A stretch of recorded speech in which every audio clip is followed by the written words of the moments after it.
السلام عليكم ورحمة الله.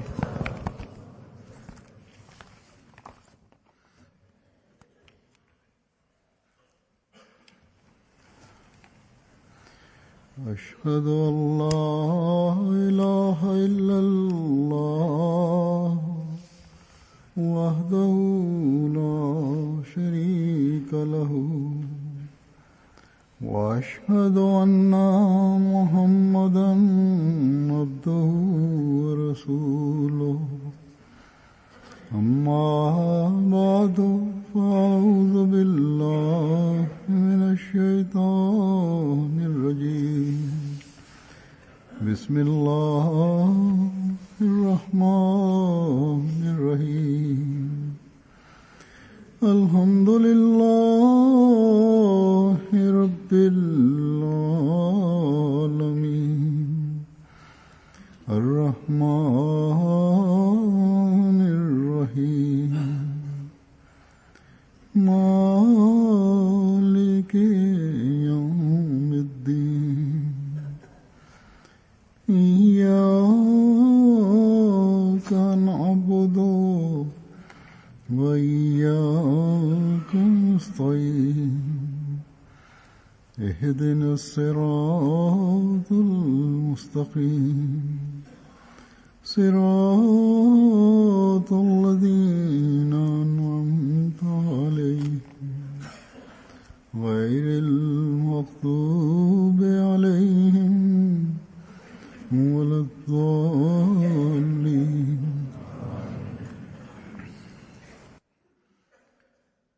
Bismillahirrahmanirrahim. Huzur kaže, ja ću danas predstaviti nešto od govora i pisanja običanog Mesija alejhi selama, u kojima je on spomenuo o primanju dove i navedeni su neki događaji na ovu temu i on je također spomenuo neke znakove i isto tako naklonosti Allahove, također je spomenuto to i savjetovao je da Allah dželešanhu je u ovo doba mene poslao, rekao običan Mesija alejhi selam. Allah je poslao svog predstavnika i određenog čovjeka u osobi običanog Mesija alejhi selama, jer svi blagoslovi leže u tome. I u pogledu napretka zajednice, jedna je od odredbi, to je jedna od odredbi Allah dželešanhu, i oni koji ga budu prihvatili i prihvatanjem ove poruke leži spas čovječanstva, ljudi. Na jednom mjestu Navabulim sahib iz Ludhiane, spominjući o njegovom pismu, on kaže, jedan put Navabuli Han sahib prenosi iz Ludhiane, on napisao je meni pismo i rekao, ima određeni moji prihodi su zaustavljeni, molim te učini dove da ja ponovo mi to dadnu i imam neke financijske brige. I kaže, kada sam ja molio se, kaže, ja sam primio objavu da će neki putevi novi biti otvoren i ja sam ga obavistio o tome kroz pismo, preko pisma, i poslije nekoliko dana svi ovi izvori prihoda su bili ponovo otvoreni, koji su zbog njegove bili uzrok njegove zabrinutosti i oni su bili uzrok da njegov prihod bude zaustavljen. I ja sam ga tako obavijestio, obično se kaže preko pisma, i za nekoliko dana su ovi putevi bili otvoreni, on je tako bio uvjeren u pogledu običanog Mesija alejhi selama. Dalje i njegova vjera u njega bila ojačana. Onda u pogledu nekih njegovih skrivenih problema, običanog Mesija kaže, on je meni pisao i onog momenta kad je on poslao pismo, kad je poslao u poštu, tog momenta ja sam dobio objavu, običanog Mesija kaže da će doći pismo takvog i takvog sadržaja. Onda ja sam odmah napisao u to vrijeme pismo da pismo ovog sadržaja će mi biti poslano. Obično se kaže, ja sam narednog dana zaista i primio takvo pismo, kad je on primio i moje pismo. Tako da je on bio potpuno iznenađen kako je ovo pismo o nevidljivom bilo otkriveno običanom Mesiji alejhi selam. I on je mislio da u pogledu ove stvari koje je bilo nepoznato i nevidljivo za ljudima, kako je on saznao o tome, kako obećan Mesija saznao o tome. I ovo mišljenje o obećanom Mesiji, tako onda bilo snažno, njegovo mišljenje da je potpuno bio izgubljen ljubavi prema obećanom Mesiji alejhi selam. I on spominje obadvije ove informacije. I uvijek je čuvao ta pisma sa sobom. Obećan Mesija kaže kad sam otišao u Patijalu, da vezir Hasan sahib, ja sam se sreo sa njim i slučajno u toku razgovora vezir sahib i Nawab sahib, obojica, njihovo mišljenje u pogledu ovih izuzetnih stvari o meni je nešto spomenuto o tome i Nawab sahib je uzeo malu knjižicu iz svog džepeta i dao to vezir sahibu i rekao: osnova moje vjerovanja i čvrstine obećanog Mesiju su dva primjera i dva dokaza. Ja sam spomenuo u ovoj knjižici, on je rekao.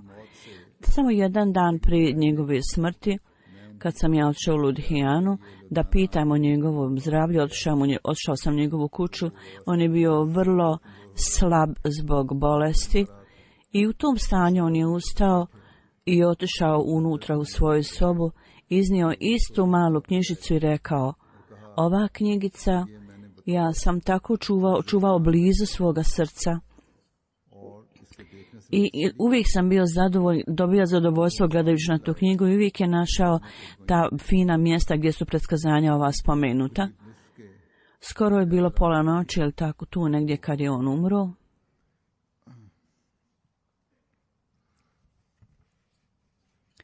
Hazret obećan Mesija alejhi selam kaže dvije stvari koje on napisao u dnevniku je da ova knjigica mora biti negdje u njegovoj privatnoj biblioteci. I onda on na jednom mjestu kaže: prije nekoliko godina Sejid Abdurrahman sahib, trgovac iz Madrasa, koji je bio vrlo predana osoba visokog reda, došao je u Kadijan i u svoj trgovini imao je neke problema, on je tražio dove i obećan mi se onda kaže: ja sam onda primio objavu da je Allah svemoguć i da on može popraviti stvari koje su prepukle, a može i učiniti da prepuknu stvar. Niko ne može naći tajnu toga. Riječi ove su znači da će Allah dželešanuhu popraviti pokvarene stvari i ono isto će poslije nekog vremena ponovo učiniti da prepuknu. U ovoj objavi on je o tome bio obaviješten u Kadijanu i poslije nekoliko dana Allah dželešanuhu u stvarima njegove posla on je počeo da cvijeta mu posao i imao je puno uticaja u poslovnom smislu. Iz nevidljivog su stvorena sredstva. Allah je stvorio da je on imao jako mnogo uspjeha u finansijskim stvarima i bio jako uticajan. Poslije nekog vremena, međutim, svi ovi poslovi, sve ovo što mu je Allah dao taj uspjeh, ponovo je propalo i poslije nekog vremena u tome je bilo opadanje i nered. I njegov posao je ponovo postao jako loš. Onda on na jednom mjestu kaže, u pogledu sebe obećani Mesija kaže: ja sam imao dvije bolesti za dugo vremena. Jedna je glavobolja, migrena i ponekad tako je ta glavobolja bila snažna, ja sam bio jako zabrinut. Ova bolest ja sam imao ovu bolest 25 godina. Isto tako sam zbog te glavobolje stekao migrenu i ljekari su rekli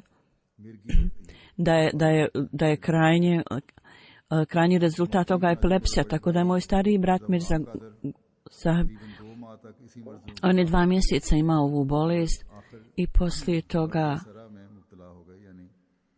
i on je onda dobio epilepsiju poslije toga. I kroz tu bolest je umro. Tako da sam ja stalno molio Allaha: o Allahu, zaštiti me od ove bolesti, ove patnje. Jedan put u viziji ja sam vidio kako je bilo. Vrlo loš duh došao je. Imao je skoro visinu ovce i vrlo taman, u tamne boje, to je bilo životinja, u obliku životinje, nalik ovci. I njegova veličina je bila kao veličina ovce. Imao je dugu dlaku na sebi i također velike uši i želio da me napadne. I ja sam u srcu smatrao da je to epilepsija i to sam, kad sam to razumio, ja sam stavio na prsa svoju ruku na te životinje i rekla odlazi odavde. To je Allah Đelešanuhu meni dao do znanja da će sve ove opasne bolesti otići i potpuno je meni nestao moj bol od tada. Ponekad ja sam imao ovo glavobolju ili migrenu s vremena na vrijeme, međutim nisam nikada to dalje razvilo i ni nikada bilo znači sumnje da ta predskazanje koje kaže da će obećan se biti ogrnut dvijim čaršafima, zapravo su to dvije bolesti. Prva je bila ova, dakle glavobolja i migrena, a drugo je bio dijabetes, višak šećera, povećan šećer. I mnogo godina ja sam imao tu bolest i ovaj znak je također bio prije spomenut. I sporo 20 puta dnevno ja sam morao ići u WC. I također bio šećer u mokraći.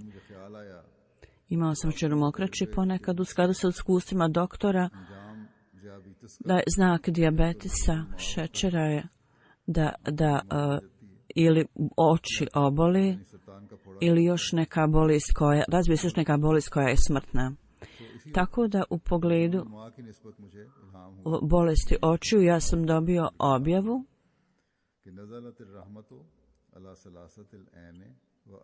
u prijevodu dijela tvoga tijela Allah je dao da se spusti milost na oči i još 2 dijela tijela. I onda kad sam ja dobio ideju Karmahal, ne znam šta je to, ja sam onda primio objavu Assalamu alaikum i već dugo vremena ja sam potpuno oslobođen svih ovih bolesti. Dijabetes koji je spomenuo, to je visok šećer. Kaže, nedavno jedan Arap Ahmedi mi je pisao da kad je Hazreti Mesih imao problem sa svojim šećerom, zašto je onda postio tako dugo vremena? Mesih Maud alejsalam je rekao, on ovo spominje i kaže,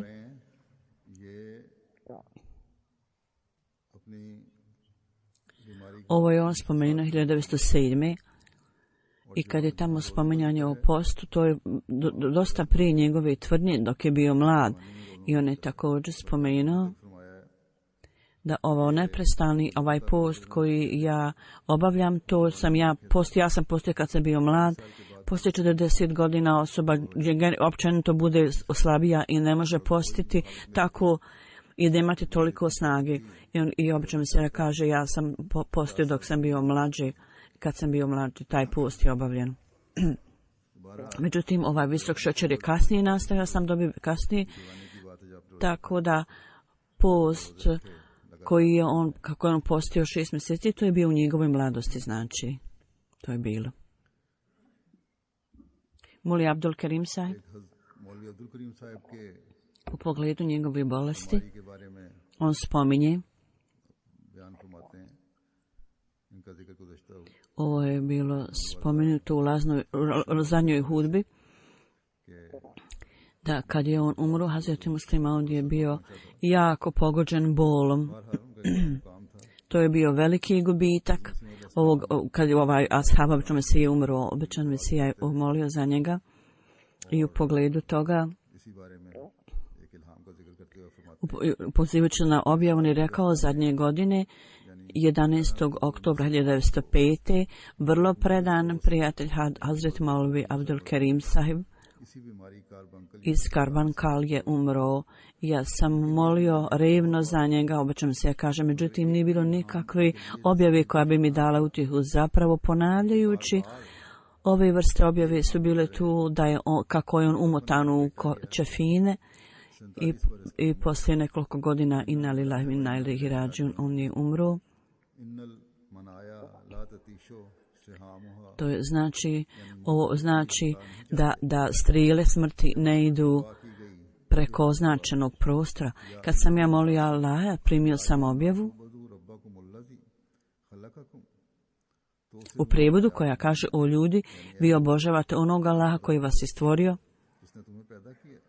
smatrajte ga da je sve moguć i ovisite o njemu. Jel vi više volite život ovog svijeta? Ovdje je bilo pokazivanje da smatrati nekoga da kad neko umre da će tu biti ogroman gubitak, naravno će biti ogroman dobitak i bit će neke stvari. Trebate paziti da ne pređete granici, da tu ne bude kao prepisivanja partnera Allahu, to je onda prekršaj prepisivanja partnera Allahu. Ja sam kaže onda tako sam primio objavite i on je onda napustio ova opremljeno boravište, on je umro. Osjećaj koji sam tada imao, moje stanje u mom srcu koje je tada vladalo, je da je Allah dželešanu želio da nešto drugo će biti dato, da nadomjesti njegov gubitak i za tu svrhu Sejd Abdurrahman Sahib je bio izabran. Abdul Karim je otišao, ali nam je Allah dao Abdurrahmana. On je imao istu bolest. I onda se on oporavio dovama obećanog Mesija alejhi selama. Sva hvala pripada Allahu. Obećanog Mesija kaže: ja sam imao 100.000 ovog iskustva, da Allah dželešanu je toliko milostiv, samilostan prema ljudima, da on od svoje odredbe, ako ne primi određenu dovu, onda on dadne nadomjestak za taj naš gubitak. Dakle, stvarna filozofija dove je također objašnjena. Neki ljudi kažu naše dove nisu primljene. Ponekad čak dove pod Allahovom odredbom ne budu prihvaćene. Međutim, onda u pogledu toga Allah dželešanu primi druge dove, na drugi način ih ispuni. I ako kaže Allah ne prima jednu dovu, onda umjesto toga Allah prima drugu dovu koja je slična to. I kaže: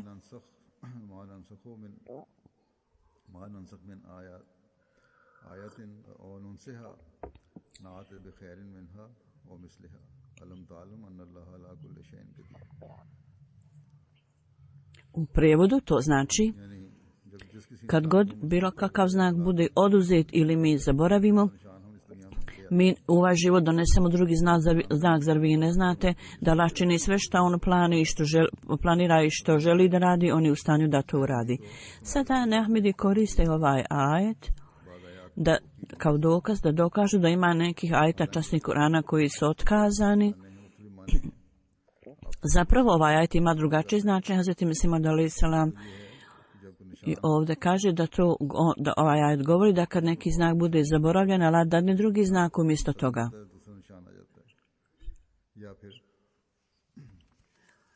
Ovo je također objašnjenje ovoga da on otkazuje stari šerijet i umjesto toga Allah je dao časni Kuran koji je trajen i savršen.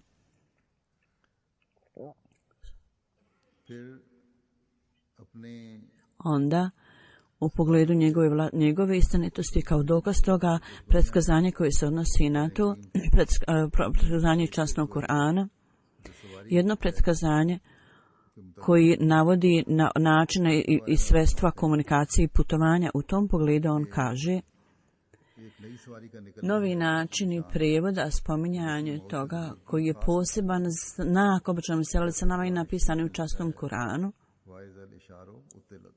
da zadnji period će biti tu i bit će napuštena kamela s mladim, znači neće više biti korištena za putovanje. Zatim dalji dio ove kaže u to vrijeme, znači ženske kamele neće biti u upotrebi i neće putovati sa na njima. Dakle, u toku perioda hadža, ljudi su putovali iz Medine u Meku na kamelama. I vrlo uskoro je onda izmišljena željeznica i ovo znači vrijedi za tu situaciju da će ove kamile biti napuštene, neće više biti korištene za putovanje. Sada ljudi kažu da nema tamo željeznice Međutim,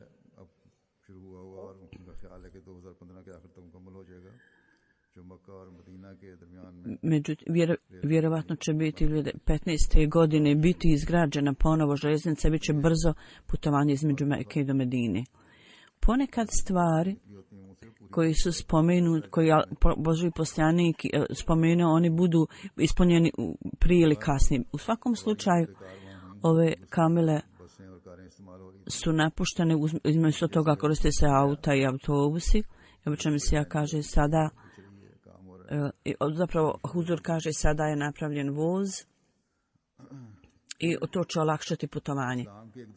Onda protivnici Islama u pogledu kad oni mole koriste loš jezik, da Allah, oni su mole Allah da kazni obećanog Mesiju i da uništi ga. Kad je primio obavještenje od Allah Đelešanu, obećan Mesija je to spomenuo u svom kraju i rekao, ne u svom, izvinjavam se, ja se izvinjavam, ne u svom kraju, nego o kraju tog neprijatelja koji je molio da bude obećan Mesija uništen i primio objavu u njegovom kraju. Obećan Mesija je to objavio i reče da će on biti uništen za nekoliko mjeseci i rekao, ako se on ne uzdrži od vrijeđanja mene i korištenja od ovih stvari koje on spominje o časnom poslaniku da je bio antikrist i deđal, ako ne uzdrži se od toga, da neće umrijeti dok. I kao što sam ja spomenuo, Atam u svojoj knjigi, sad je Huzur rekao naziv te knjige, on je proglasio u toj knjizi da je časni poslanik Neuzubillah deđal i da bilo je ograničenje za to predskazanje 15 mjeseci, ali također je bio uvjet za to da pod uvjetom da se on ne povrati istine. Međutim, Atam je odmah povukao ono što je rekao i pokajao se i obadvije svoje ruke je stavio na uši i rekao, ja vraćam svoje riječi natrag. Bilo je nekoliko tu ljudi okolo i kršćani i pola njih su bili muslimani. I ja smatram da oko 50 ljudi još uvijek je živo sada, ispred kojih je Atam vratio svoje riječi i javno to proglasio, to što je rekao o časnom poslaniku da on deđal. Kako onda ovi ljudi nisu iskreni? Da kad je Atam proglasio ovu stvar ispred toliko mnogo ljudi, ipak ne kažu, i onda ne kažu da je on povratio svoje riječi, da se nije pokajao. Sva riječ je bila o deđalu. To je bila najveća greška. To je bila zapravo osnova cijeli ove stvari. Allahov gnjev i srdžba bi se spustili zbog toga i temelj te predskazanja koje on odzirano je na toj riječ koju on iskoristio. Ja nisam napisao da će on primiti islam, nego ako se on ne pokaje od ovog što je rekao, snaći će ga smrt. I kaže, nije spomenuto u predskazanju muslimana. On je odmah povratio svoje riječi i onda je Allah pokazao svoju milost. Svrha ovog predskazanja nije bio uvjet da on primi islam i ako ne primi islam da će biti ubijen. To nije bila objava da ukoliko ne postane musliman neće biti spašen. Jer u negiranju islama svi kršćani imaju udio u tome. I Allah Đelešanu ne nameće, nema prisile u prihvatanju vjere pa ni islama. To nije slučaj da predskazanje bude ukoliko osoba ne primi islam, onda će biti uništena. Ovo bi bila onda prinuda u vjeri koje nigdje nema u islamu. Ima mnogo ljudi koji ne prihvataju islam ili neće prihvatati. To ne znači da će oni umrijeti zbog toga. Nema tog spominjanja u islamu. Niti je bila svrha islama, niti svrha predskazanja. On kaže, svijet je pun ljudi koji negiraju islam. I ovi nevjernici islama, ja sam ponavljajući spomenuo, jednostavnim negiranjem islama kazna ne dolazi ljudima zbog toga. Zapravo, kazna za sve to će biti data na sudnjem danu. Zašto ja spominjem ovu stvar o Atamu? Da je predskazanje bilo o njegovoj smrti, a nije data u pogledu drugih ljudi. Razlog za ovo predskazanje je bilo u tolikoj mjeri da je on upotrebio vrlo loš jezik protiv časti i ugleda časnog poslanika i on je upotrebio riječ Dajjal i Antikrist za časnog poslanika. I kad je on povratio svoju riječ i pred velikim brojem ljudi koji su bili prisutni na tom skupu, vrlo čestitih ljudi, kad je on vratio svoje riječi, poslije toga on je nastavio jecati i onda je zavrijedio milost u Allahovim očima. I samo u toliko mjeri da je bio sa neka odgoda u njegovoj smrti i onda je umro u toku mog života, Božem se kaže. I ovo je bila diskusija u formi Mubahele i kroz njegovu smrt dokazano je da je on bio lažov. Zar je to slučaj da ne ispunjena bila ova predskazanja? Ovo predskazanje se vrlo jasno i očito ispunilo. Neka je prokletstvo na srcima onih ljudi koji ne odustaju da kritikuju ove znakove. Ovi dokazi ispunjavanja se nastavlja i nastavit će se. Ja mogu predstaviti 40 svjedoka koji su čuli njegove riječi koje je on izgovorio. I kršćani su dali zakletvu. Atam nije živ u ovo vrijeme. Obično se ja kaže, on je prije 11 godina umro. I ovo što on spominje u svojoj knjigi, u svojoj knjizi, obično se ja to spomenu u svojoj knjizi. Objava. Onda obično se ja kaže, poslije spominjanja ove stvari, da blagoslov časnog Kur'ana su mnogo veće nego sposobnosti ljudskih bića, njegove snage. I Allah daje sigurnost vjeri i blagoslov, kao blagoslov on pokazuje svoje znakove i ljudima budu pokazani razni znakovi. On kaže, ovi kuranski blagoslovi, ja to ne spominjem kao priču. Blagoslovi u časnom Kur'anu nisu priče. Ja predstavljam ova čuda koje je Allah Đelešanu zapravo meni pokazao i sva ova čuda, 100.000 je ovih čuda ili možda više još od toga. Allah Đelešanu je spomenuo u časnom Kur'anu da kaže oni koji budu slijedili moju poruku da neće samo vjerovati u čuda koja su to, nego toj osobi će također biti data čuda.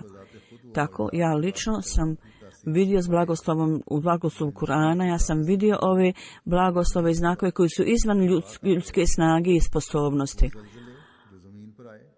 Ovo što je kuga koja je došla na zemlju, koja je izjedala ljude, uništavljaju, također su bili neki od znakova koji su bili pokazani. Prije 25 godina sam u knjizi Barhini Ahmedija spomenuo ove znakove i ja sam spomenuo ove katastrofe kao znak. I rekao sam da ove znakovi dolaze uskoro i ove nevolje nesreće su uskoro došla. To nije sada kraj s ove stvari. Nevolje nesreće koje će doći još su jače od ovih. I onda su tu neke epidemije koje će se pojaviti, koje se nikada prije u ovoj zemlji nisu pojavile. I strašne epidemije zaraze će se pojaviti. I vrlo snažna vrsta kuge također će se pojaviti u ovoj zemlji i u drugim zemljama također. Dakle, ovi znakovi nisu dokrajčeni, istrošeni. I to je izuzetno zabrinjavajuće. Vrlo strašne vrste kuge će se pojaviti i u ovoj zemlji i u drugim zemljama. To je izuzetno zabrinjavajuće. Možda ove godine ili naredne, možda bude zemljotres koji će odjedanput se pojaviti, bit će vrlo oštar. Ovi postupci ljudi, kako se ljudi udaljavaju od Boga, zapravo čine sve vrste tlačenja i nepravde. Ovo su stvari koji pozivaju kaznu i Allahovu srdžbu. Da Allah Đelešanu ima milosti i osposobi Ahmedi muslimane da mole Allaha i osposobi nas da također popravimo svoje puteve, svoje načine života. On kaže, ja ne znam u kojem dijelu svijeta ili zemlji će se ljudi pokajati i da će ova kazna biti odgođena. Allah Đelešanuhu može ispuniti sve i on može odgoditi. Međutim, prividno nema ljudi koji imaju neki strah, jer njihova srca su postala izuzetno tvrda I svrha što govorim sve ove predskazanje unaprijed je da postoji li nada za ove ljude osim toga. Također je moguće da će se ljudi smijati nad tim i smijavati i praviti šale od toga. I nas će kriviti za ove stvari što stvaramo uznemirenost među ljudima. U muslimanskim zemljama, gdje ovo stanje, slično stanje, i ne samo nemuslimanske zemlje, nego također muslimanske zemlje se udaljavaju od Boga i onaj pozivač koji je došao, to jest obećan Mesija alejhi selam, rekao je, on je došao da poziva ljude ispravnom putu, oni se njemu rugaju i smijavaju. I njemu će biti rečeno, njemu govori da je on došao da stvori uznemirenost među ljudima.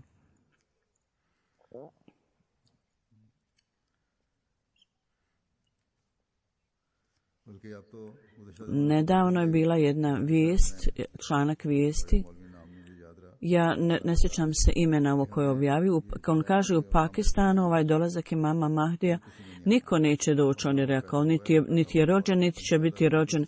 I na način izrugivanja je rekao, ako je rođen da ga Allah uskoro uništi, jer mi ne možemo tolerisati ovu vrstu problema i prijetnji. Onda, s ciljem da izbjegne neznanje ljudi, Allahovog znanja, onda način tretiranja Allahovih miljenika, obično se je rekao, Islam, oni su izmijenili Islamovo doba i sve loša djela su razuzdana i sva nedjela i poroci. Allah dželešanu je spomenuo i rekao da predanost Islamu je uzdigla se u ljudi, napisa ljudi je otišla u nebo. Predanost, ljubav i ovisnost o Allahu, sve ove stvari, ove ne postoji više stvari. Sada Allah dželešanu želi da ove sposobnosti ljudske budu ponovo oživljene i Allah dželešanu koji daje novi život zemlji poslije njene smrti, on je odlučio i odredio tako mnogo puteva za toga. S jedne strane on je poslao svog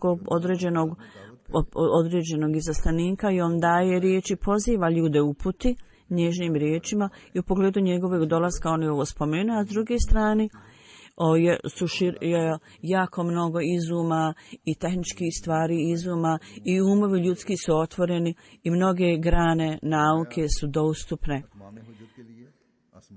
s ciljem da pokaže argument protiv toga. Allah je pokazao dokaze na nebu. Također su bili udari munja i također pomrači sunca i mjeseca, zemljotresi, sve to se ostvarilo i onda on kaže strašni znakovi su tu koji su, jedan znak je kuga. Sada se to širi tako brzo. Generacije ljudi to nisu vidjele prije. Mnogi ljudi se koriste od ovih znakova, međutim, neki ljudi se ne koriste. Mnogi ljudi kroz svoja pisma i to ulaze u našu zajednicu. I sloboda u svijetu se širi, u svijetu općenito. Međutim, oni ljudi koji se pridružuju našoj zajednici također su između ovih vrsta ljudi što pokazuje da ima ljudi dobre prirode među njima. I takvi ljudi su prisutni tu. Nije da su svi korumpirani i skvarni. Da Allah dželešanu uzme ove ljude i uputi, a neki će postati žrtve kuge i ovo će biti kraj svijeta. I cijeli argument će se upotpuniti. On kaže, učeni ljudi i pošteni ljudi dolaze i pridružuju se našoj zajednici. I zbog obrazovanja ovo je činjenica toga, jer su njihovi umovi prosvjetljeni i kao rezultat toga oni razumiju ovo učenje i oni razumiju tvrdnje obećanog Mesija alejhi selama isto i vjeruju u to.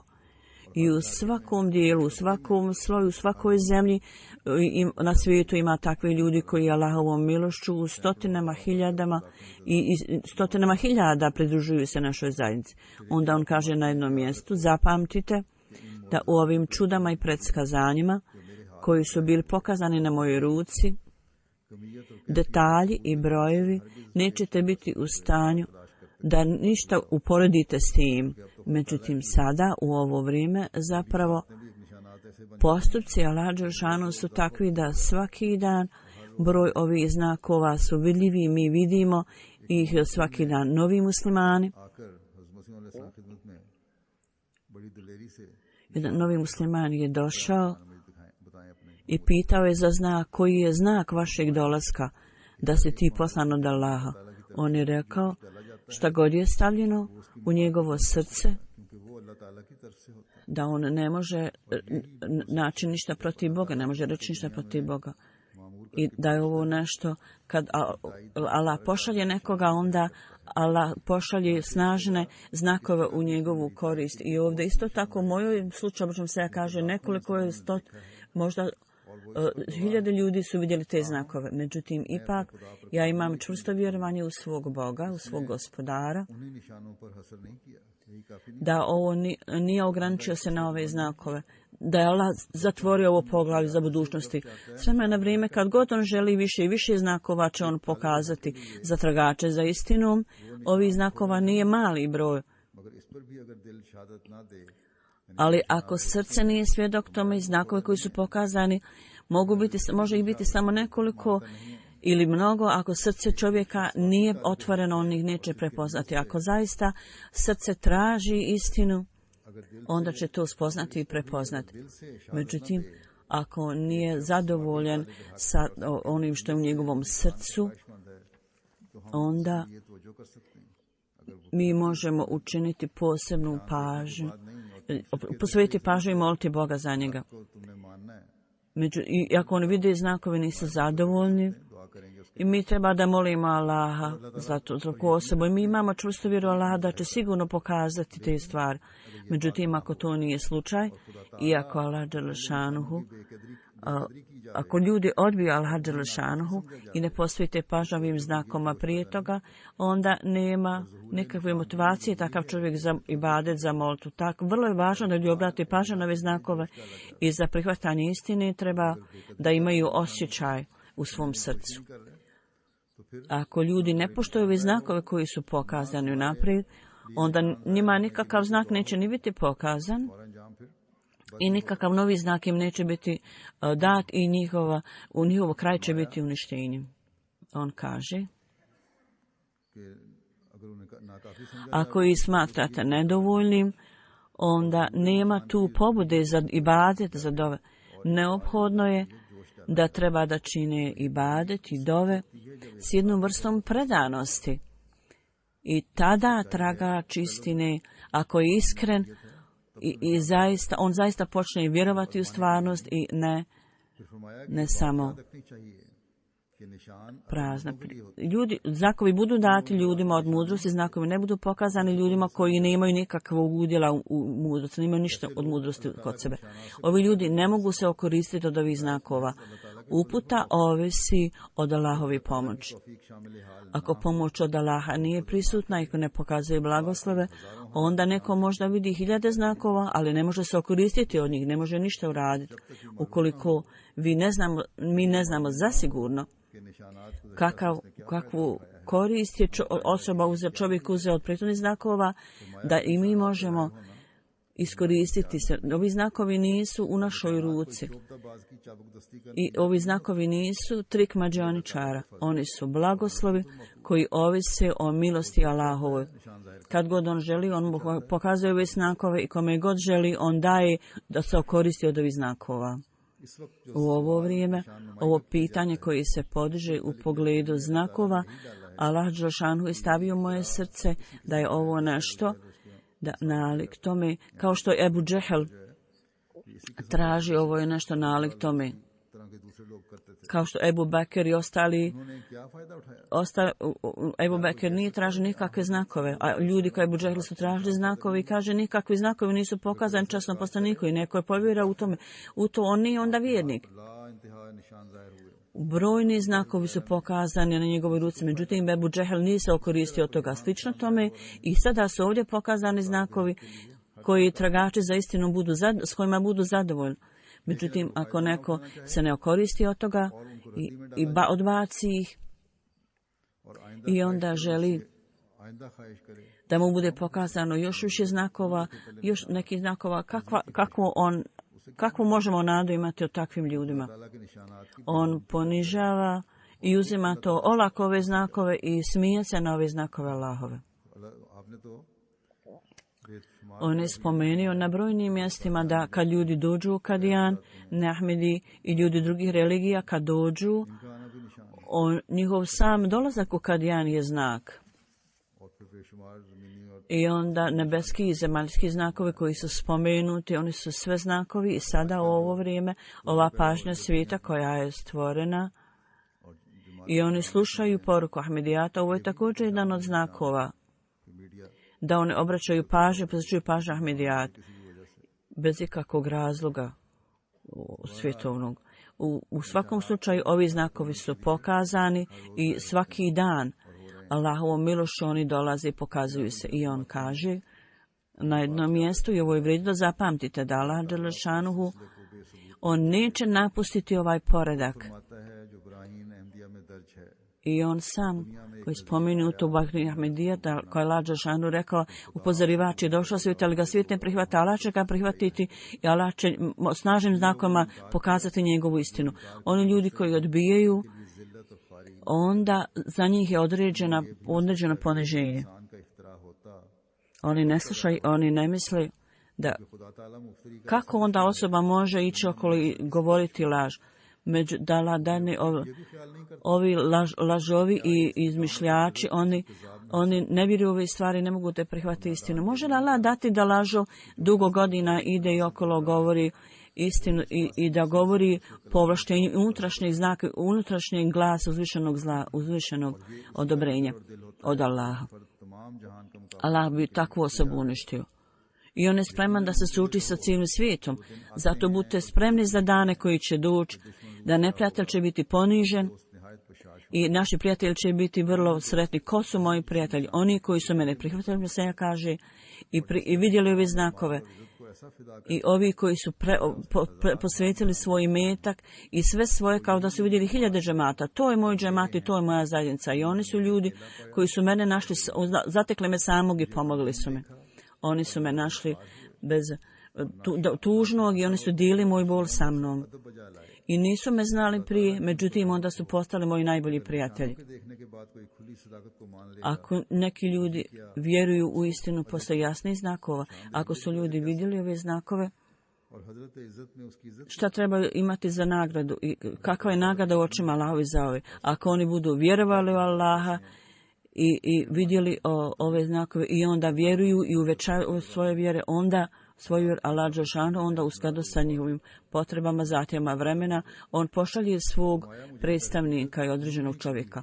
Samo oni ljudi su me prihvatali koji su me vidjeli, posmatrali me u detalji s mudrošću, oni su razmislili onom što sam ja rekao i vidjeli su moje stanje i razumjeli su moje izjave. Onda sa svim ovim tačkama Allah je otvorio njihova srca i postali su moji ashabi. Samo oni ljudi su sa mnom i uz mene koji napuste svoj sebičan ego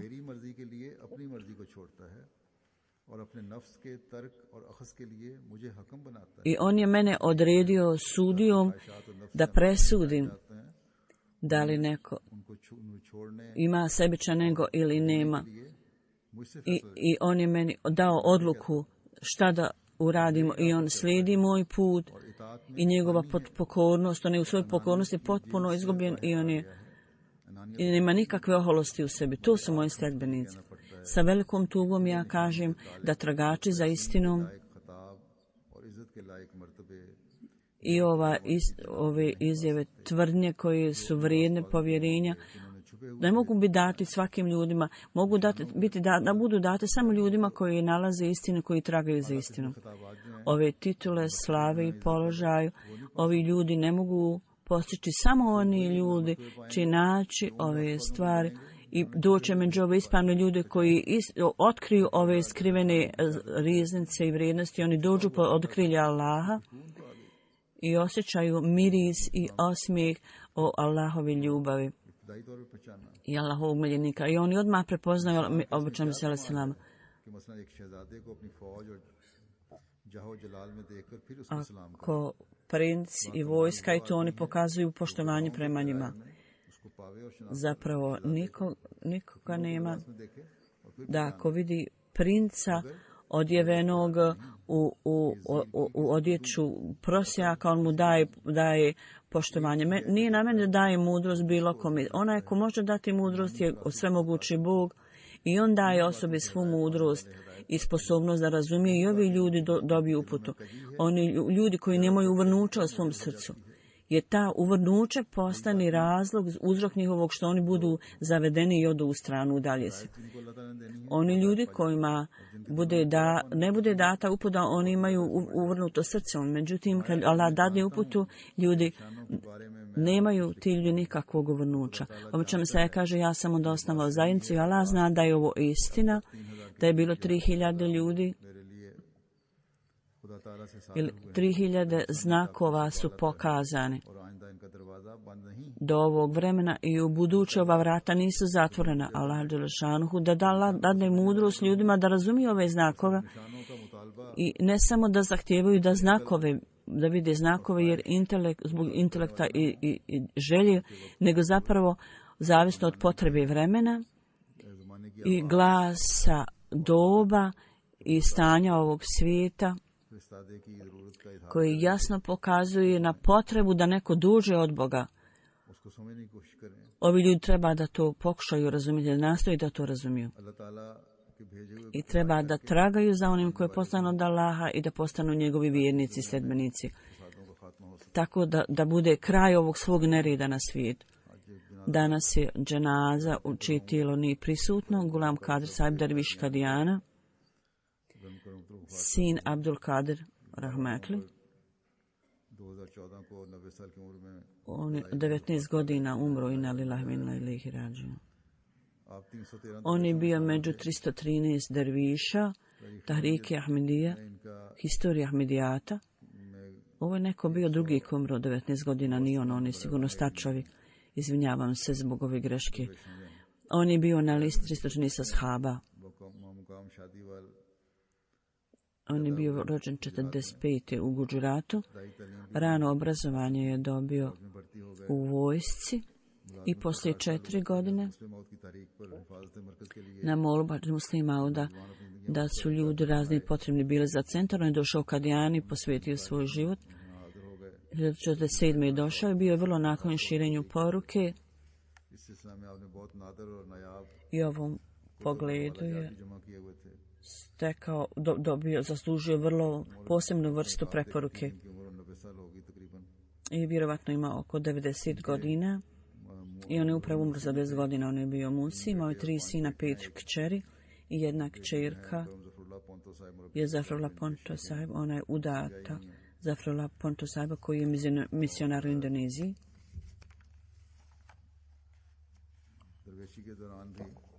U pogledu derviša u Kadijanu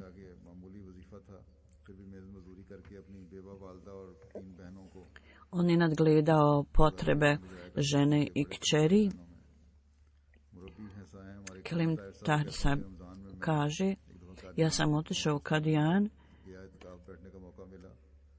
i tamo ostao itikafu i kaže, razgovarao sam sa njim i spomenuto je o Kašmiru. Kašmiriti nešto, vjerovatno neko jelo ili nešto je to pripremio, svaki dan mi donosio i išao je također u Rabvu.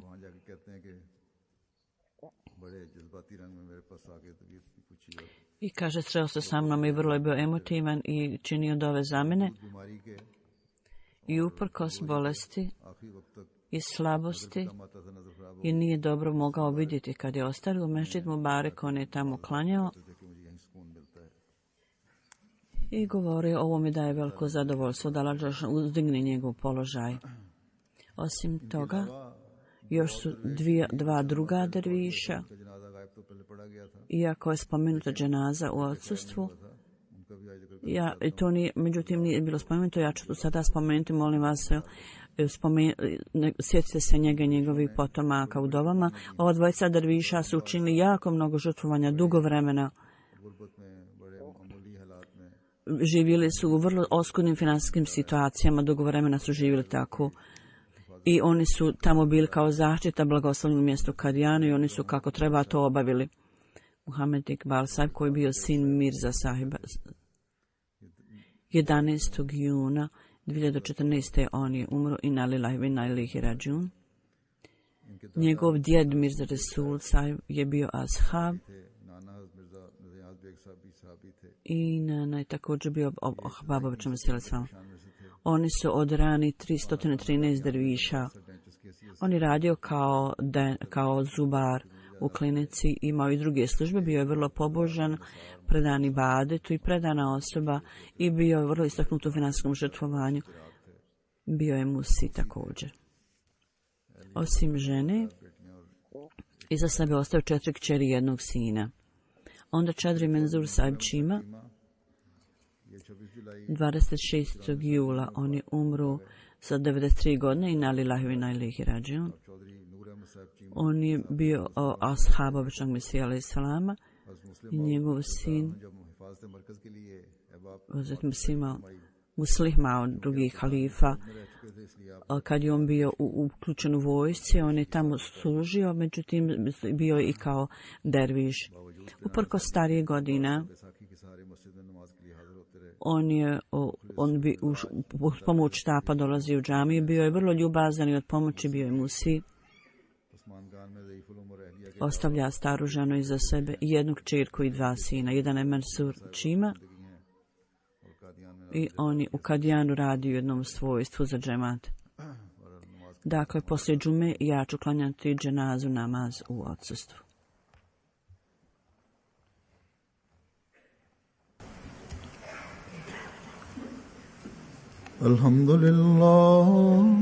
Alhamdulillah nahmaduhu wa nasta'inuhu wa nastaghfiruhu wa nu'minu bihi wa natawakkalu alayhi wa na'udhu billahi min shururi anfusina wa min sayyiati a'malina. من يهده الله فلا مضل له ومن يضلل فلا هادي له ونشهد أن لا إله إلا الله ونشهد أن محمدا عبده ورسوله عباد الله رحمكم الله إن الله يأمر بالعدل والإحسان وإيتاء ذي القربى وينهى عن الفحشاء والمنكر والبغي يعظكم لعلكم تذكرون اذكروا الله يذكركم وادعوه يستجب لكم ولذكر الله أكبر.